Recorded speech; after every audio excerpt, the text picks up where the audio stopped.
leather gloves, we're slapping in hands. Popcorn and peanuts, we're working the stands. Pink cotton candy, love on a stick. Who's chasing the beer that circled the lips? Play ball,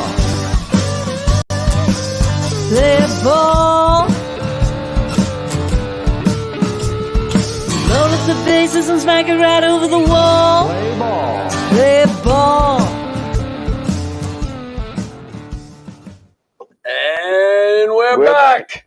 Laughter saves lives. Live brought to us by Barasch and McGarry, lawyers for the 9/11 community. Yeah. See how it's so much better now? Wow. You bring it up and I go right with you. It's like good. We got the logo this week. It's like when Partridge Beautiful. Family and the mother sang along. It's nice to be here, Rich. Yeah, look at our fancy screen we have. Yeah. Now, Richie and I, let's see how we want the viewers to tune in and say, guys, you were looking at the screen very nicely. Because there's a big TV up there. We don't want to look at that. No. We want to look at the camera. If we look at the big TV, we're like this. We want to look into your soul and feel our follow. Am I right? That's right. Feel them. That's it. We feel our audience. So I am non-COVID with a cold, Yeah. cough. I'm hoping. Yeah, no, I am. And He's on his 10th cough drop over here. but you know, I babysit the grandchildren, Yeah. right? And the 6-year-old, he's in school with the kids. 6-year-olds do not cough like into this. They're on the other side of the room and they approach you as they cough into your open mouth. That's right. They're like, man, I go, well, Vincent, what the frig? You know, he's jumping all over me, which I love. You know, I love. He's always on me, wrestling. Yeah. I have a few guys that I do with him. I say, you know, who's here today? Punchy guy. And then they come in, pow, pow, pow, pow. Right. Then karate guy. So he goes, Tickle Man. yeah, Tickle Man is one of them. Yeah. So he always says, Grandbabs, who's with you today? You know, and we do the whole thing. I love it. So I went to a few doctors this week. Yeah, how'd it go? Tell everybody. What? No, tell us. Don't make me laugh. It went well. The cardiologist sent this is the new thing. I didn't know this because I wasn't going on to the computer in my chart. Do you look at your results on the computer? No, I downloaded my chart. Finally. I have no idea what it is or how to work it.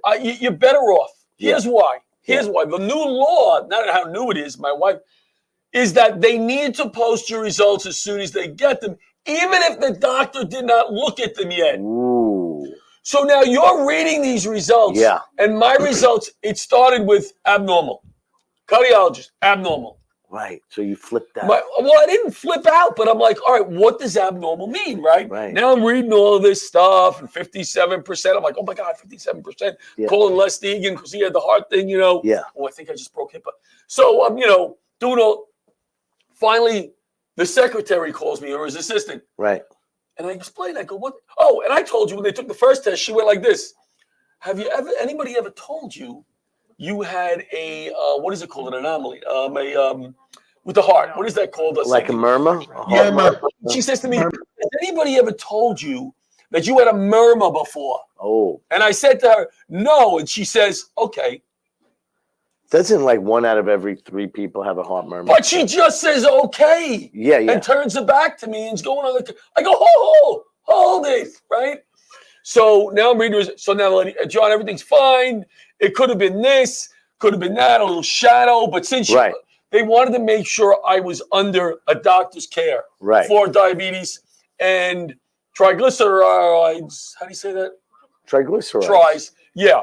And I was, all right, no problem. I felt good. Yeah. Then they called me today. He wants you to make an appointment for 3 months from now. What the fuck? They want to check the murmur again. There's no murmur. You want to know what's scary?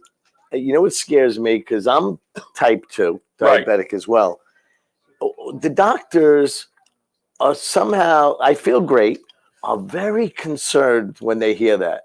Hear what? They're like type 2 diabetes. They're like, okay, we're going to have certain tests. Well, I think the problem is if they saw something which was minor, part of the reason they saw something may be because you have diabetes. Are you being treated for diabetes? That was the deal. Yes? Yeah. Okay, you're fine. Then I went to the urologist. That was yesterday. Oh. I got a ticket for head out parking with the car in Garden City. You got to park head in. Oh. Now, there are people in You that didn't see the office. That's a sign? big building with cancer, with all of this. They're giving them a ticket because they parked the car in a spot. So I wasn't out with that. So I go in, and I'm an idiot, Richie. What's going to get done at the urologist, What? right? Your finger exam, right? The digit exam. He's going to stick his finger, check your prostate. Maybe. Not maybe. I requested it. Oh, you requested it. Yeah, I always request. Because my urologist is like, yeah, there's nothing wrong with you. Like, you know, I like He doesn't don't do have to. I don't even unbuckle my pants. Really? He's like, yeah, there's nothing wrong with you. I go, I don't get it. But what did he put you on? No, I have prostate cancer in my family. When I go to the Oh. dentist, I ask them to give me a prostate exam. I'm Right. very concerned. I would. So I walked in. Well, that's how they go in now. They go that way now. You get a full and complete. Yeah. Yeah, I like that.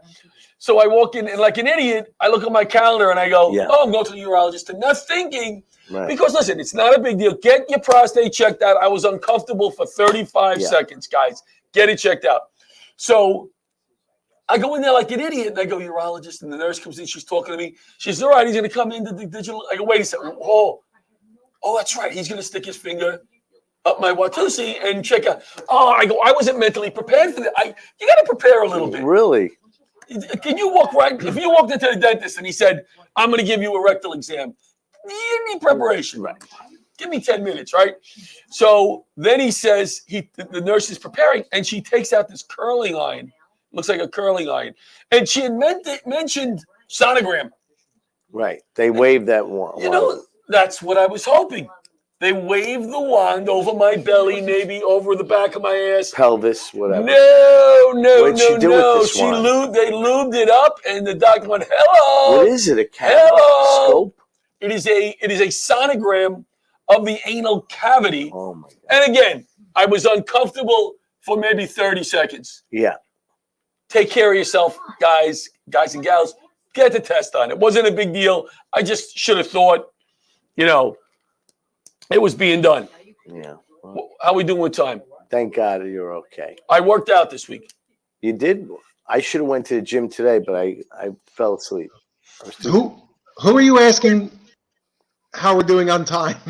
Just We so always I- have Richie. no. We always have a. Richie, I just looking at my. meter, I'm really a talking to camera. myself. I was Yeah. talking to myself. okay, Talking to myself.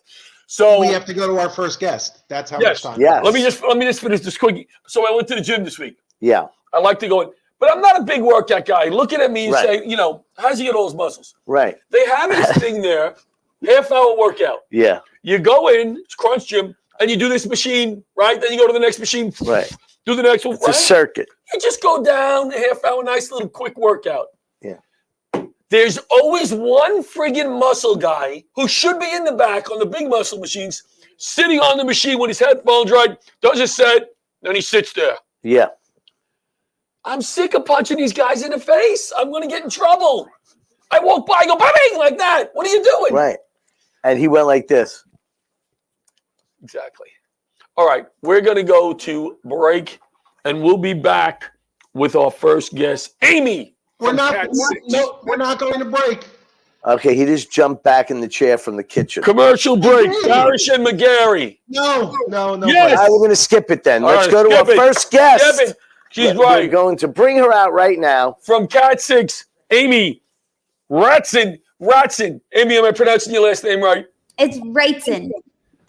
You sure? Yes, I'm sure. Amy, are you all right? First of all, Butch, I'm going to say this on the air. Butch was right. We were Yeah. supposed to go to you first. Right. He's going to, you think his head is big enough now when you saw him on the screen. It's going to get bigger. And who is with you, Amy? Who's this?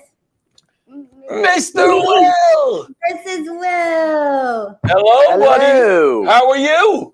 Yeah, he's doing awesome. Do you want to tell Yeah. him how you're doing?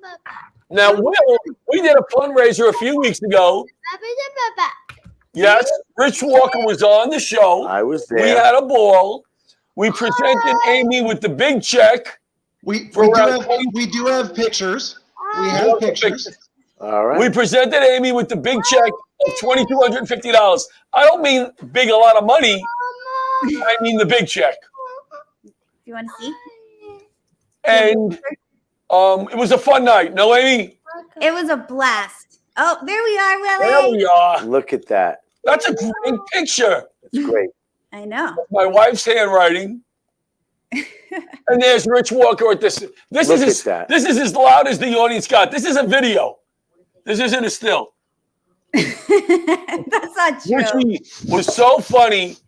It was a great night. Tell us a little bit about Cat 6 and how Will communicates. Yeah, so Will has a very rare disease called Cat 6 syndrome.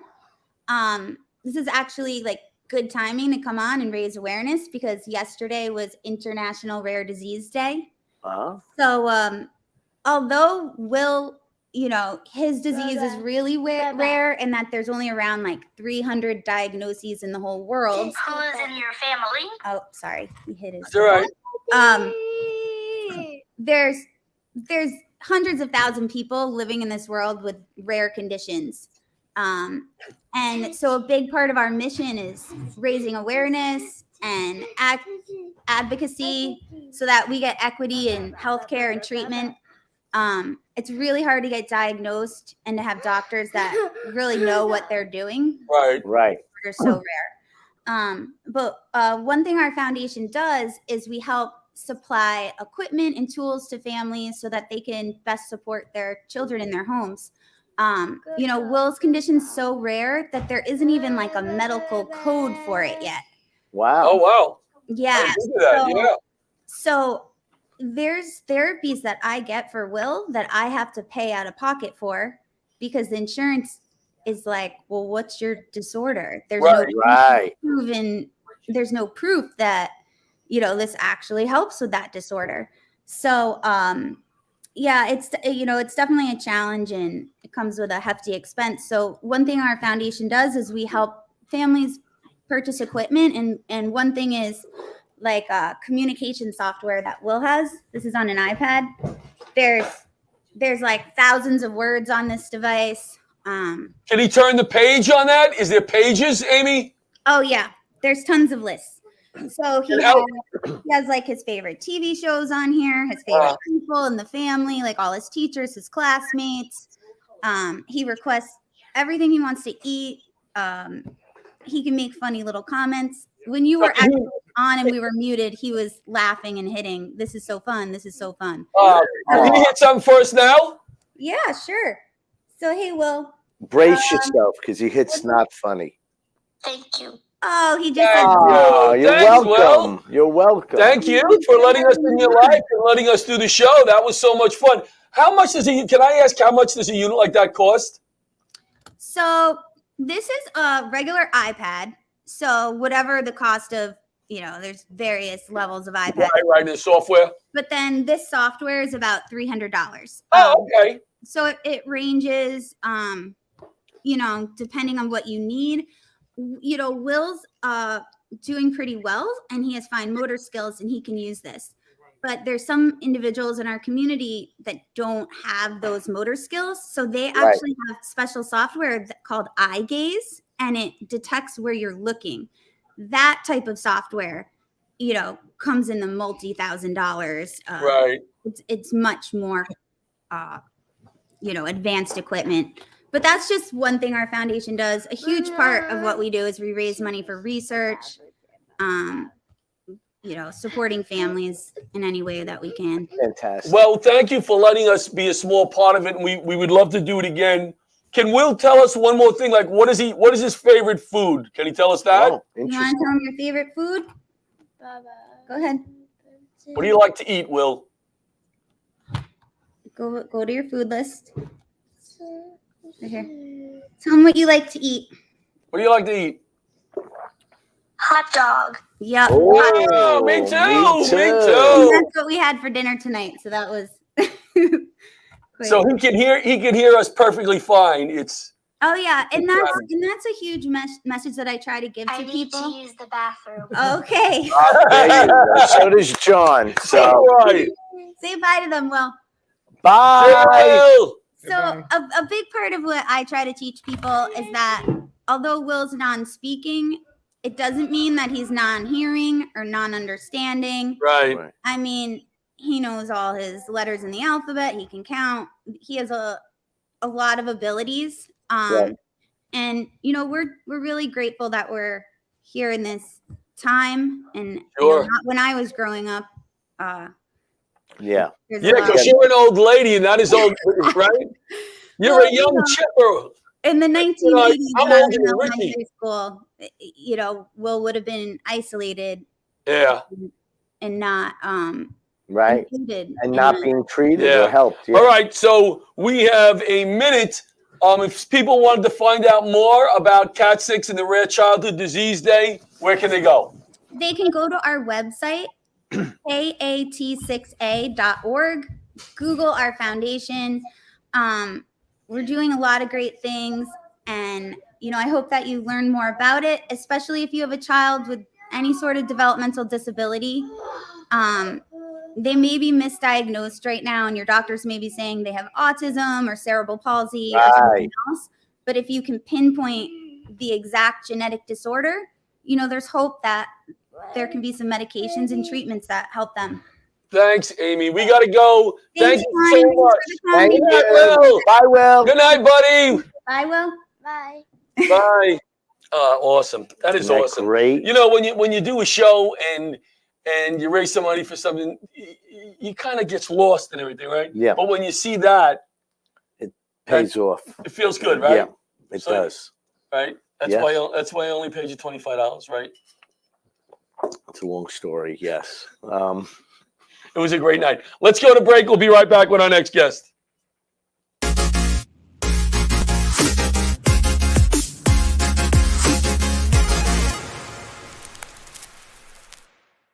If you spent time downtown on 9/11 or in the 8 months after, you were exposed to toxic air and may be eligible for compensation from the $10 billion 9/11 Victim Fund. But most people who qualify still haven't claimed what they're entitled to. I worked downtown. I didn't die. I was an office worker. I felt like there were others who deserved the money more than I did.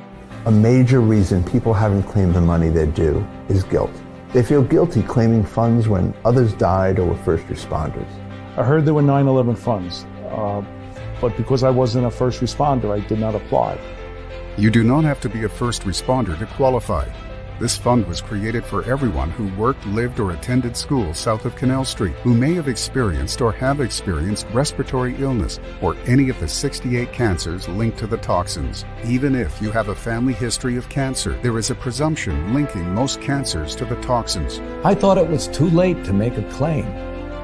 My spouse worked downtown at a bank and died of cancer. Honestly, I just haven't felt up to it. The government's $10 billion Victim Fund and Health Program have been permanently extended. You just need to have been below Canal Street on 9/11 or at any time in the following 8 months. To see if you qualify, call or go to 911fund.com to speak to a representative of Barasch and McGarry, lawyers for the 9/11 community. There are many reasons people who are eligible for compensation are not stepping up to claim it. To those who are holding back, I would say just take the first step. Ask for help. Make the call. It's not too late. I called and I qualified. I qualify. I qualify. Millions of dollars remain unclaimed. You do not have to be seriously ill to qualify.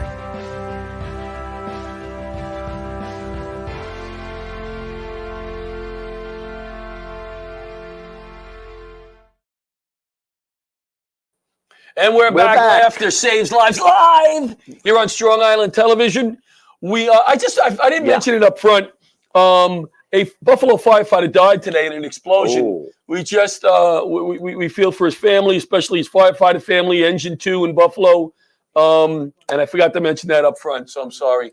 Our next guest is, and we were supposed to have Ann on, the pastor. Right. Ann is she's been on the show, I think, the most of any guest. Yeah. We love Ann. She's fun. I don't even ask Ann what we want to talk about. She comes on and she goes from this topic to topic and feels dumb. Yeah. So she couldn't make it due to a family emergency. And she says, I gotcha Kevin Shea.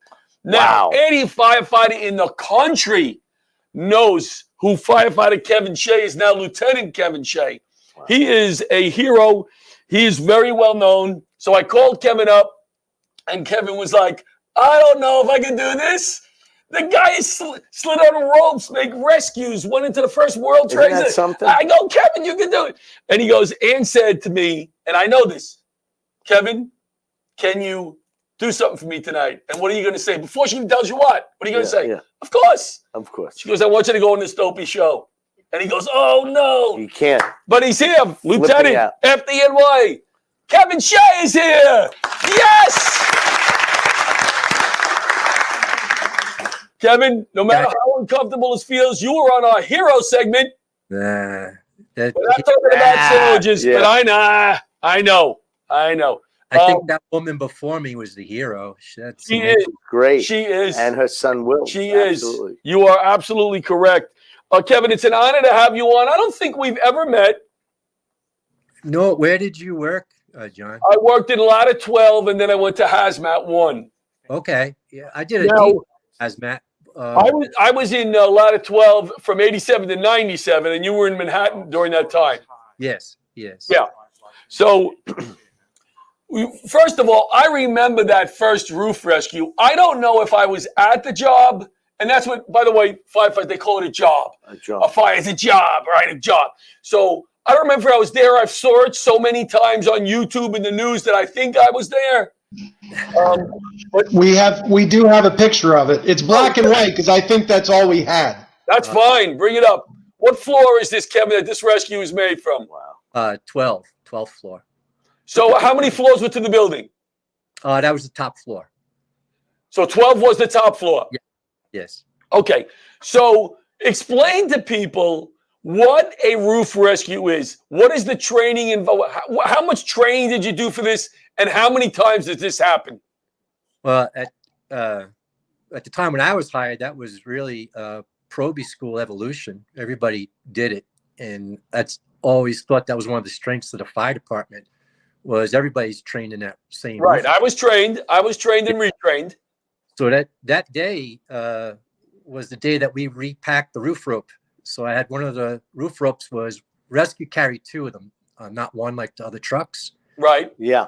Roof rope was all over the kitchen floor.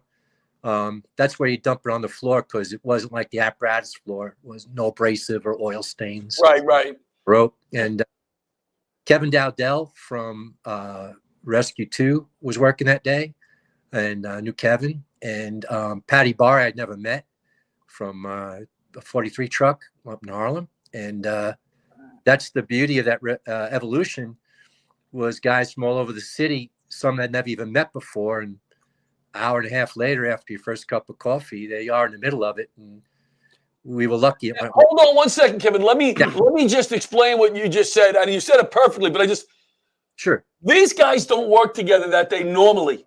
Right. Yeah. They started the tour. They're fixing the rope. They take it out of the bag once a week to make sure. They were sliding off the roof. One guy was holding the rope. An hour and a half after they met, or they maybe worked together once before, but they don't work together every day. Right. So the people that train us are unbelievable. Am I right? Am I right, Kevin? Yeah, the training that absolutely. When you walk into the FDNY Fire Academy, what does that famous sign say, Kevin? Let no man's I can't remember, ghost. Let no man's ghost. Yeah. Say that his training let him down or something like that. Powerful. The first day you walk into Proby school, bam, you see that. Yeah. So, okay, now you guys show up, and the fire was on what floor? It was top floor fire, and myself and Kevin had to go up the stairs. All floors. Yeah, it's something I talk about sometimes when people ask about training. And I'm sorry I haven't watched your show before, so I'm not sure what to talk about. It's all right. I'll tell you about training and that for a minute. That's fine. Whatever you want. Yeah. All right. So people see pictures of something, but they don't know what happened behind the pictures. Except this. Don't talk about this. Yeah. No, I'm kidding. I'm teasing. Training, Butch. Right. He's like training a doorknob. Thank you for getting my phone to work and the computer. I don't That's know. great. See, you learn something new every day. Yeah. Go ahead. So this is interesting. It really is. This is from somebody who's a layman. I'm not a fireman. Well, that's why I find it interesting. Yeah. I find it interesting, but the lay people who are watching this, It's fascinating. Go ahead, Kevin. Yeah. So it was late spring was May, end of May, I think, but it was a hot day, and we had to go up 12 stories with all our gear on. Because the elevator you keep for the first due engine and the second due engine can throw their hose in and then go up the stairs, not having to carry their hose. Right. Roll ups and, you know, what have you. We don't take the elevator. And 12 stories and you kind of shot already. Sure. Had an outward door, commercial door that was locked. So that's a tougher door to force than one that opens away from you, one that opens towards you. So a lot of pounding, and Kevin Dowdell and I took that door, and just as we were taking the door, Patty Brown was our lieutenant, gave an urgent for manpower on the roof. Need manpower on the roof immediately. So, you know, we only two radio calls like that, urgent or Mayday. And it's a level below Mayday when it's urgent. And, you know, I don't know, just as we're finishing the door to get in, I hear that call, and I'm thinking, you know, somebody might have stepped through a hole in the roof and the top floor, their legs burning. And Kevin says to me, I'm going to get the guy from inside. And I said, I'm going to the roof. So he thought that the victim, which we'd seen from the street before we started this, was close enough that he could get him from inside. And I just was concerned about somebody in a jam on the roof. So we split up. And I run up to the roof then, and you know, I walk into the middle of a roof rope rescue starting. I'm like, oh shit, you know. And explain how a roof rescue starts. What do you do with the rope? Well, at the time, not everybody had a harness. They were just starting to give them out. This was in 91. Right. Guys didn't have harness yet. I had one. I just recently gotten it. And Patty Barr, who I just met, I said that morning, he didn't have a harness. So Patty O'Keefe, there were 3 Patricks on the roof before I got there. Patty Barr, Patty O'Keefe, and Patty Brown. And Patty O'Keefe, I guess I tied Patty Barr into the rope, which would be we used to call it a bowline on a bike. It's basically a double loop bowline. You put both your legs through it. And then I remember. And a slippery hitch was like a half hitch, but secure. But you can't invert and slip out of the ball. So to show you a brave man, Patty Barr hung himself. There's pictures and videos so much that day. There's Patty Barr hanging over the roof on a parapet wall on his arms, and he's not tied off yet. And he just did that to give the victim, Jose Gallegos, the courage not to jump. We thought he was going to jump before. Wow. And so that's amazing. That's a great guy. And it's funny because you just walk into the middle of this and you don't know what's going on. And from running up the stairs, well, run's the next stretch, kind of walking. Yeah, you can't run. How much weight do we have on? How much weight we carrying? Oh, well, that was the old high-rise bottle we had on. I had a steel bottle on my back. So that was a heavy pack. I don't know how much weight I had on. No bunker gear at the time. Oh, yeah. So it was regular pull-up boots, but I had the high-rise bottle on, so that was heavy. That's crazy. I don't know how much weight it was. And you set of irons. And then you had to force the door, so you kind of shot, you know. And when they say force the door, he's saying he had to break open the door because it was locked. And the door opened in, so it's even harder to force the door with the tools he had to pull the door in. To force it out, it's a little easier. So he ran up 12 flights of stairs, forced the door. You're friggin' exhausted. Now he's going to slide off the roof or hold somebody to rescue somebody. Amazing. Everybody else had done the same. It wasn't just me. Dowdell was in the same position. And that's where you see me step out of the bulkhead and taking my coat, my helmet, taking everything off because I'm shot. I'm overheated. Sure. Man, I caught crap over that. I was out I'm wearing 108 truck shirt. 108.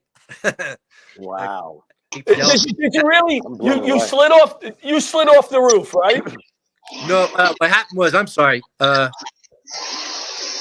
my gear, and the first roof rope was already started. Okay. So, I had a harness, so I just wrapped the rope that had Patty Barr on the other end. Okay. 4 wraps. Looked for a substantial object. There wasn't any, nothing to tie off to. So I just no. So I sat down on the parapet roof and just put my feet up against the parapet wall. So he put his 2 legs against the roof, didn't tie off the rope. He was how many guys were on the back of the rope with you? It was just me at that time. And then just you. Patty Brown was over the parapet wall yelling to the victim not to jump. Oh my God. Patty O'Keefe, when we started lowering, you see a rope, the victim go down. He jumps on to Patty Barr, doesn't give Patty Barr a chance to grab him. Right. And it's fortunate the way it went because Patty Barr is a stronger man than me, was a stronger man at the time. And he was able to hold him, had a terrible hold on him, had his legs wrapped around Jose and is just holding him against his chest. And you see Jose slipping a little bit. And so you remember, it's not technical rescue. There's no connection. It's just you holding the guy. He just wrapped his legs and arms. The guy was actually, he panicked. Of course. He jumped out of the 12-foot fire, was pushing him out. I was right there. Yes. Wow. Yeah. Wow. And now you're holding both of them. Yeah, that's why you see the rope go down, and that's me on the other end going up. Yeah. And some other guys got there and pulled me back down. Okay, so sooner or later somebody came behind you. Oh yeah. Yeah. Oh my God. Okay, so this is amazing because this is just one. We got to go. Incident. We got to go, but we got to have him back. One thing though, John, before you leave, because I don't think you know this, Kevin was a probie with somebody that you might know. Oh yeah. Tell him, Kevin. Oh, Tommy, right? Oh really? Did you know? Did you know Tommy well? Well, we were in probie school together, and then we ran into each other several times on the job. I didn't know him that well. Also. Yeah, he's a nice guy. Here's his picture right here. Oh yeah. Yeah. Oh, well, we got to have you back because we just touched the surface, man. Yeah, this is just. Yeah. Anytime Ann cancels on us. No, we got to have him back. Listen, would you come back? Yeah, whatever you want. For Ann, I'll do anything. You know? I know, right? She's the best. I'm sorry, Kev, we only got into one of your stories, but it was very interesting, and I know people enjoyed it. The hero was Amy and her son. I know. I knew that's what you would say. That's the kind of guy you are, my friend. Yeah. Thank you, guys. Thanks, All right. Thank you. Awesome. We'll see you soon. All right. We're going to go to break. We'll be right back. How cool was that? How cool was that he knew Tommy? Yeah. That's great. I didn't realize that. That was awesome. That is.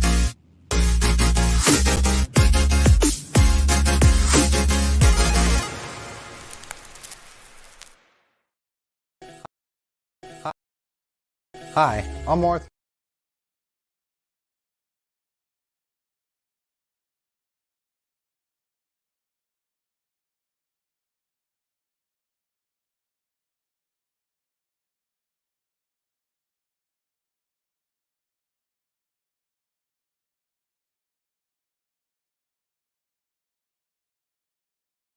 Hi, I'm Arthur Lee, founder, CEO, and inventor of LifeVac, a simple rescue device that could save a child's life in a choking emergency. All these people were saved with LifeVac. People may not realize that on average, 14 people a day die from choking-related incidents. Every 5 days, one of those is a child. As simple as place, push, pull. To learn more, please visit lifevac.net. And we're back. Let's say live. Strong Island Television. You should introduce the next guy, don't you think? Yes. You know what organization she's with? Yes. You can bring that over here. Well, I didn't write down his organization. That's why I'm asking you to introduce him. All right. Our next guest is a real treat. Because he's filling here. Yeah, he has a foundation called Help America Here. And not only does he run this great organization, raises a lot of money and helps people get hearing aids and with hearing disability, He's also a very, very funny comedian. Would you believe that? He does it all, and he just got back from traveling in 4 states with his wife. They have a huge truck. Well, we're going to let him talk about it. All right. So let's give it up for Mitch Shapiro. Mitch Shapiro here. Did I say that right, Mitch? Hello there. Hey. Did I say that all right? Should I say it's good to see you, or should I say I'm lying? Yeah. You could say So that. people at home don't know Mitch is also blind, and Blind and deaf. And yes, What he do you can say? hear us. So, well, he doesn't let on. Always. How can you hear us, Mitch? Do you use some kind of device? Actually, the phone is set up so that when I'm on a Zoom call or whatever kind of a call, it goes right through my cochlear implants. It's through Bluetooth. Oh, cool. Yeah, it is. I mean, I feel like you're talking right next to me right now. It's amazing. Wow. So tell us a little bit about your organization that you're involved with and how you got involved. Well, I got involved. I spent about 25 years in the restaurant business. My family had 3 restaurants and catering places on Long Island. That's right. And one of them you may know was called the Swan Club in Rosslyn Harbor. Yep. And when we sold the last of the places, I didn't know what to do with my life. I got involved with a not-for-profit that was dedicated to the treatment and cures of my disease, which is known as Usher syndrome. It is a combination of retinitis pigmentosa, which is the loss of peripheral vision. It's the opposite of macular degeneration, and combined with hearing loss, that's Usher syndrome, the deafblind disease. So I volunteered on Long Island for this organization, started a couple of high-profile fundraising events, raised $9 million. I'm sorry, I take that back. Raised over $1 million for them in 9 years. And 2004, with a group of my friends, we decided to start our own organization, which became known as Foundation for Sight and Sound. But in 2019, I changed the focus of our organization to focus on just one thing, and that was things related to hearing loss. Right, because it was too much, right? It's yeah. Right. It was. Mitch, can I ask you a question? Is this from birth that you did not see and did not hear? To be honest with you, the hearing loss came about as when they found out my sister had a speech impediment. They had her hearing checked, and that's when they had my hearing checked, and they realized that I had hearing loss. It wasn't until I was about 24 years old. I was working at the Playboy Club in Atlanta. Now you know why I'm blind. You poor guy. See? That's why. But honestly, I was driving a car for 4 years, had about 15 somewhat car accidents, and had my last crash, and the doctor wanted me to get my eyes checked, and that's when they found out about my vision loss. I was 24 years old. Oh, wow. So you had to adjust. Wow. So just imagine if I had kept driving, somebody would have gotten hurt, or I would have gotten hurt. So, yeah, you know, sometimes things happen for a reason at a certain time. But getting back to the organizational aspect of it, as you can see, I have not allowed my disability to cloud my attitude at all. That my goal in life is basically to find ways of helping other people that don't have the resources that I've had all my life. Amazing. Right. Inspiration. So tell us, what does Help America Here do? Okay, what we do in our current state as Help America Here, we have 2 signature programs. One, we provide hearing aids around the country for the less fortunate who do not have the financial resources to obtain hearing aids. Nice. As you may know, insurance does not really cover the cost of hearing aids. No, I know. I need one. Okay, we'll help you with that. That's why I brought it up, Mitch. I was hoping you were going to say that. For you, John, I'd do anything. You help so many people. The second important program is our Help America Here scholarship for high school hard of hearing seniors going to college for the first year. Fantastic. This year, through a grant that I just received, 10 students from around the country are going to receive $4,000 plus a brand new pair of hearing aids. Wow. That is awesome. Great. That's $4,000 is a nice little scholarship for somebody. Well, I'm hoping for the day that I can give away $10,000. Wow. You know, we're working hard to make sure that the playing field is level for those high school seniors going to college with hearing loss, because it's more challenging for them in the college settings, as you may Mitch, know. tell us about the event you have coming up. Yeah. March 21st is our first ever casino night. Are you doing it tonight? No. March 21st. Where is that? It's going to be held at the Heritage Club at Bethpage, you know, the golf course there. Yeah. Yes. At March 21st, I think it was 6 o'clock. If people would like to come, they can come to our website, www.help, H-E-L-P, America, here, HEAR.org/casino night. And that's a Tuesday, correct? That's a Tuesday night, correct? What I just wanted to make sure. fun night that's going to be. All right, so one more time. Where is that event? It's going to be at the Heritage Club, Bethpage, Tuesday, March 21st. You can get the tickets at helpamericahere.org/casino night. Got it. And you know what, guys? We take for granted a lot. Yes. When you can hear well. I mean, even me, I can hear pretty well. I'm just one ear is shot, but I can still hear well. I can see, pretty good. Mitch, I give you so much credit for fighting through, this. Well, I'm not going to call them a disability because you don't seem to handle them like a disability. It seems to fire you up a little more through your life. Yeah. To do more good for other people. It's There very is commendable. nothing that Mitch does not do, And I think when I first met Mitch, I met Mitch back on your roast when your friends were having a roast. Remember that? That was yes, I do. 20 years.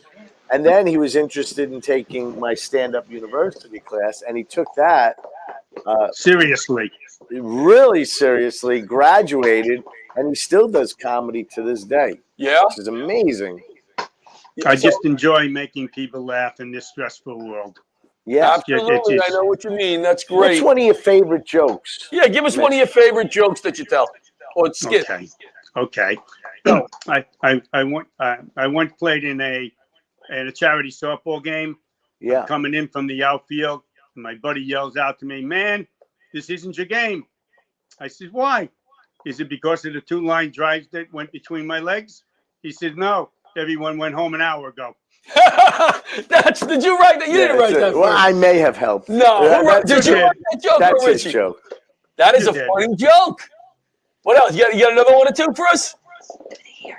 I'm sorry. Do you have another one? Or two? One. He likes the jokes. The hearing aid. I'm sorry. My wife is talking to me on the side. Hi, Donna. Hi, Donna. You should do the hearing aid one. The hearing aid. There you go. Okay. I know what you mean. See, when I was in sixth grade, kids used to make fun of me all the time. So I got so frustrated. I grabbed my hearing aid, threw it against the wall. It broke into a million little pieces.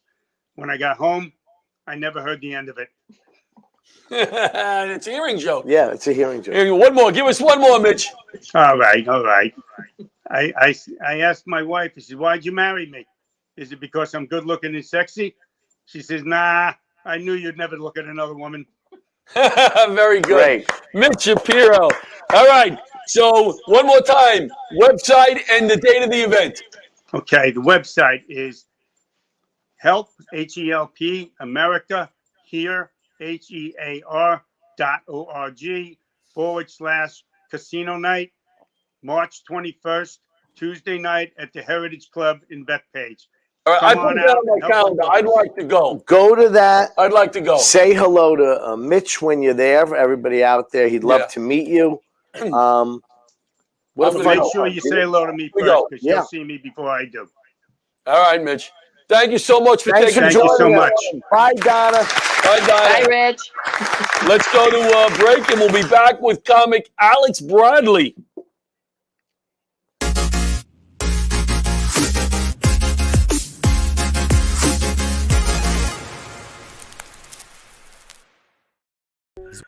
We don't. Zwanger Passeri has been delivering a true patient-centric experience for the past 70 years. You can always expect to be cared for with compassion, scanned on the latest technology, and a highly trained subspecialized radiologist to interpret your images.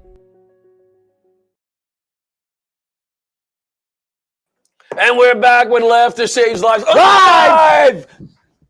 I like when we say that 3 or 4 times now. You like it? It's I just, do. And they love it at home. By the They way, love it. big news the other night. Laughter Saves Lives pickleball night. I'm sorry I couldn't make it. John Santo and I defeated, as Santo said, 2 millenniums. Is that, am I using the right term? What? Millenniums? I don't know. What They were in their 30s. Right. Game is over in 11. No, not ambassadors. Ambassadors. The game is over at 11 points. You got to win by 2. The final score was 22-20. Santo and I were going crazy like we were playing in the World Series. My son's 2 friends hate us now. Hate us because millennials. Because we were rubbing it in, and then we won and we're jumping up and down. So let's bring out Alex Bradley. He looks like that's my fault. You were talking about your son. Alex is not. You were talking about your son. Don't you want to maybe say something about someone that lives with Happy you? 9th anniversary to John and Trish. Yay. Yes, they gave me my 2 So grandchildren, a beautiful couple. They both work very, very hard. I'm still looking at the other TV. And we have now what is he considered? He's very funny comedian. But he's not a millennial. What is he considered? Oh, I don't know what he is. I just sit here, just. Listen, we've had on heroes tonight, Alex. Heroes. You're saying you didn't have anybody for the hero segment. You got me. me Alex, what's the closest to a hero? Yeah, what's the closest? Yeah, good question, Richie. What did you do? What makes me a hero, you're saying? Yeah, Richie. Have you ever had any acts of heroism in your life that you saved somebody's life? Hey, I mean, you've seen how the show's going. I save it every week. What the hell is this disaster? Good point. Yeah, good point. Right. Yeah, that's a good point. All right. So I put Alex on the spot here. Yeah. Alex is one of my favorite young comics. You know why? Why do you think? You produce shows. Why would Alex be a favorite of mine? Well, you know why I like him? He's clever and he's sharp. Smart. Yeah. He's funny. Right. He'll set up your equipment and he doesn't ask for any money. That's what you like in a new comic. Never complains. Never complains. Wow. So there's you have a big future ahead of you. You're strong, right? You go to the gym, work out. Yeah, in construction. John's getting a lot more heavier equipment. I'll go. Generation Z. Did you know you're Generation Z? Yeah, I knew that. Oh, all right. All right. Well, we asked you 6 times. The enthusiasm's killing me. All right. So Alex took a car ride to Newark, New Jersey with us a few weeks ago. So much fun. We had in the car 50-year-old and I'm 60. The rest of you guys, I don't want to say how old Roseanne is, but I don't know. She looks good, Roseanne. Yeah. But she's just 50. What do you think? Just 50. Newton. Yeah. Newark. Newark. Where did I say? Newton. Newton? Yeah, that's what you said. I thought it was Newark, but okay. We went to Newark the following week. Oh, it was Newton, then Newark. Yeah. So poor Alex is in the back of the car with all these old geezers, right? Yeah. And being a gentleman. And I said, wouldn't it be fun to bring Alex on to give us some advice? Like, hey, old guys, listen to what I'm telling you. Yeah. So, Alex, what advice do you have for us to get through the day and anything? Okay. I mean, the first thing that I would say that I would like to clear up is that I'm 23 years old. And I just say that because a lot of people think that I'm older than that because I look like I'm from the Bible. But no, I'm 23. Yeah. That confuses people. So you're 23? Yeah. See, that's disgusting. And he does look like he's from the Bible. He does. Yeah. You didn't hear him open his mouth. You're very biblical. Thank you. So could you give us any assistance on how to deal with every day our generation? Because I'm sure you get frustrated with us. Did you tell him he's doing this? No. Oh, okay. No, that would be no fun. Because he came loaded. The first comedian we had on came loaded with his material, and now you're taking him. No, I did tell him he was doing this. I did tell him he was doing this. I did tell him. Okay. Yeah, it was a challenge. He likes the challenge. Okay, good. Go ahead. What do you got? He's praying biblical. Yeah. I'm getting into character as Jesus. No. Well, I mean, okay. Well, that's the thing. I tell people I'm 23. This is something I notice when I say I'm 23. A lot of older people say, "Oh, you're 23. Hey, keep it. Remember, it doesn't last forever." And I think that they should stop saying that, because I think that they don't realize how little fun I'm having. Doesn't last forever? Thank God. That's what I say. All right, so write that down. Now, we shouldn't say that to the what is it, Gen Z? Oh, you have your whole life ahead of you. Yeah, You hear that? yeah. Like, oh, yeah. All right. Yeah. All right. I think the problem is that it's a different time. I think that some older folks, when they were in their early 20s, they might have went to Woodstock or something. Yeah. When I was in my early 20s, you weren't allowed to have a gathering of 10 people. That's true. That is so sad. That's true. That's They were doing drugs and touching each other's bodies. I wasn't allowed to touch my own face with my own hand.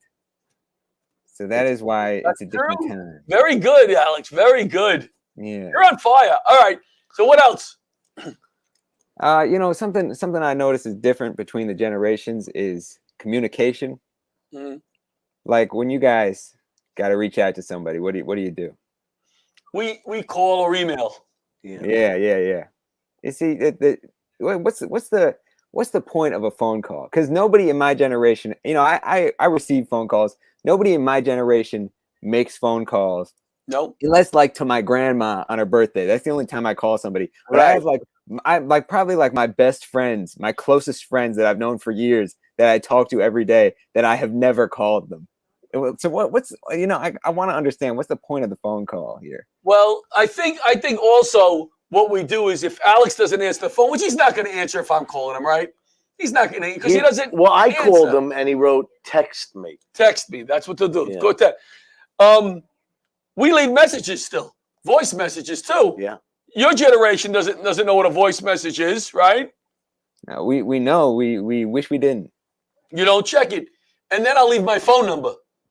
Right? Do you still leave your phone number? Yeah. I leave my phone number, but like I get phone calls from older people, and they leave a message, and in the message you look at the message on the iPhone, it says who it's from, what day it was, right, and call them back, and then they leave the message just to say, "Hi, this is me. This is Alex. I'm calling at 8:54 on Wednesday. You can call me back at 631." It's just it's too much. There's a button with all that information. Now, why do you think that is, though, Alex? That you guys don't want all this information from us? You're busy, or it's just you don't have the what is it called? The attention span.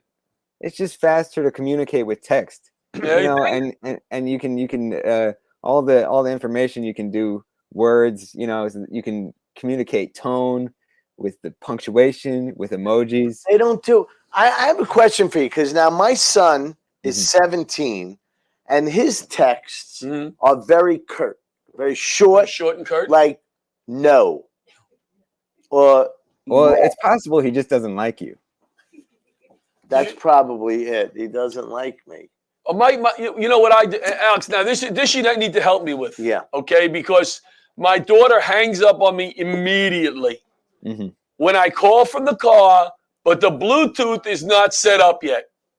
Now, they don't understand why when I get in the car, the Bluetooth isn't ready to go. Like, I'll call them and I'll be like, "Hold on." Or it switches back and forth. You've called me too in the car. Hold on. Wait a second. Hold on. And I'm like pressing buttons and waiting for it to come through.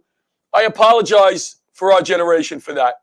Again, I don't know if that's a generational thing or if your kids are just sick of you. I don't know. It's hard to say. Yeah. Could you imagine? I so didn't want to talk to John. I actually texted his son the other day.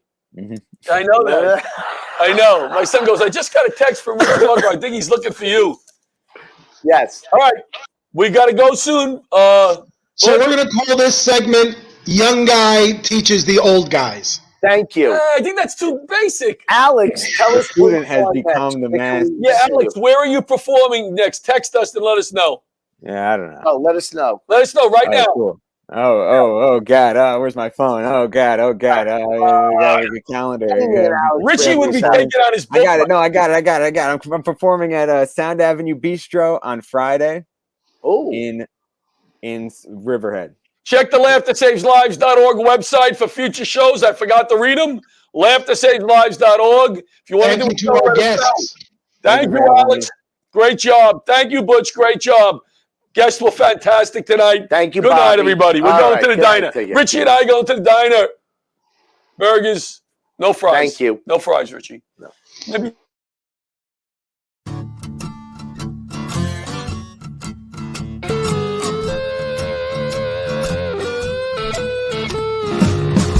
Old leather gloves, we're slapping in hands. Popcorn and peanuts, we're working the stands. Pink cotton candy, love on a stick. Who's chasing the beer that circle the lips? Play ball, play ball. Load up the bases and smack it right over the wall. Play ball. Play